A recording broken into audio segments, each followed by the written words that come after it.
So Israel is now attacking Syria. I know what people are going to say. Oh, it's the Greater Israel Project and Israel is acting as America's dog. However, I don't think any of that is true, and I think there might be a darker reason behind this.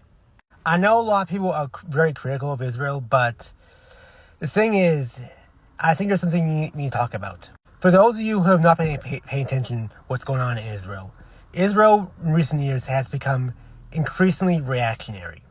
The fact that it's elected a far-right government in 2022, and the fact that Netanyahu has tried to do court reform in the country in order to make himself above the law, and the fact that Israel's become more authoritarian are really signs of this trend. The country is now led by religious fundamentalists like Ben Gvir and Smotrich. Israel also has been going in a more authoritarian direction and has gotten increasingly corrupt.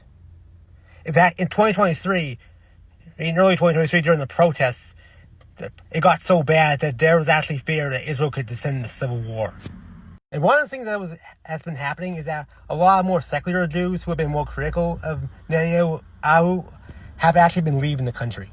So people have been leaving Israel even before the war because of what's been going on inside Israel, because the country is becoming increasingly authoritarian and reactionary. I know what people are going to say, oh, they're just going home to Europe. But the thing is, over half of Israeli Jews are actually Mizrahi Jews, meaning that they're from the Middle East, like Yemen, Syria, Iraq. They're not from Europe. And I think people need to realize that. So one thing that's been happening in Gaza, of course, is that Israel, of course, is continuing its genocide with U.S. support. Much of it is due to the fact that AIPAC practically controls Congress, of course, and apparently if anyone stands up to AIPAC, they'll get primaried and blacklisted.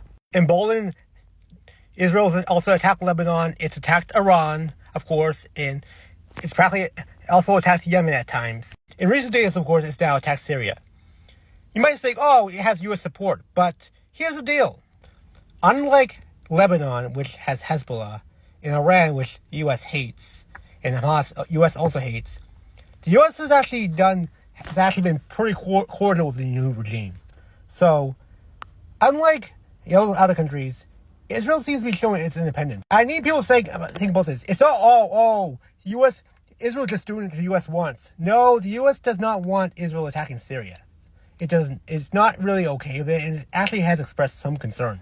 It gets to another reason why Netanyahu has continued this war for so long. Netanyahu has been in the trial for corruption for several years now. And his coalition is pretty, well, I wouldn't say unstable, but his coalition is full of lunatics, and they want the war to continue. And if Netanyahu ends the war or lights up the war, has a ceasefire, then Ben Gvir and Smotrich will bolt from the coalition, and his government will collapse. And once he's out of power, he knows he's going to prison for corruption, and he does not want that. So it's in its interest that war goes on for as long as possible to avoid going to prison. It's also one of the reasons why he attacked Lebanon last year, and why he attacked Syria last year as well after the fall of Assad, and why he's attacked Iran. He wants to avoid standing trial. And just look at that. He was on trial this week, and ultimately, because he attacked Syria, the trial was adjourned. Because obviously the country needs his prime minister, so they can't have a trial right now. Do you want to know why I think Netanyahu is actually more evil than Donald Trump? It's because unlike Donald Trump, Netanyahu has convictions, and he is much, much smarter. I also consider Netanyahu even more evil than Hitler. The reason why Netanyahu is more evil than Hitler because Hitler wanted to create a German state for only Germans.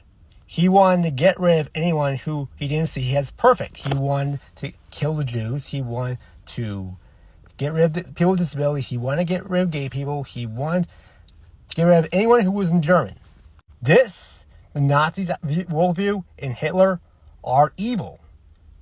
The Nazis were evil. They were despicable. Netanyahu does not really care about that. He will destroy the Middle East and possibly even the world in order to stay out of prison. That's why he's attacking Syria. And maybe people call Israel America's dog. In reality, it's a rabid dog. Considering the United States is pretty cordial with Syria right now, the United States didn't really order Israel to do it, or really okay to plan for Israel to attack Syria. And once this is over, of course, Netanyahu's going back in trial, and he's going to try another country to attack, like Yemen. And once the Middle East is destroyed, he might also attack another country. Oh, I'm not going to say, oh, there's only so many countries in the Middle East. He might not stop in the Middle East as well. You do realize North Korea and Israel actually despise each other? What makes you think he's not going to attack North Korea as well? Netanyahu might try to destroy the world in order to stay out of prison. He might take the Samson option literally. He might destroy the world just so he doesn't go to prison or go on trial for his corruption. This is why I think Netanyahu might be the most evil man in history and the most dangerous man in history. The United States, I believe, needs to stop sending him weapons immediately, because this guy isn't just a threat to the world. He's a threat to Israel as well. This guy, Netanyahu, is a danger to the state of Israel. So, that's all I have to say.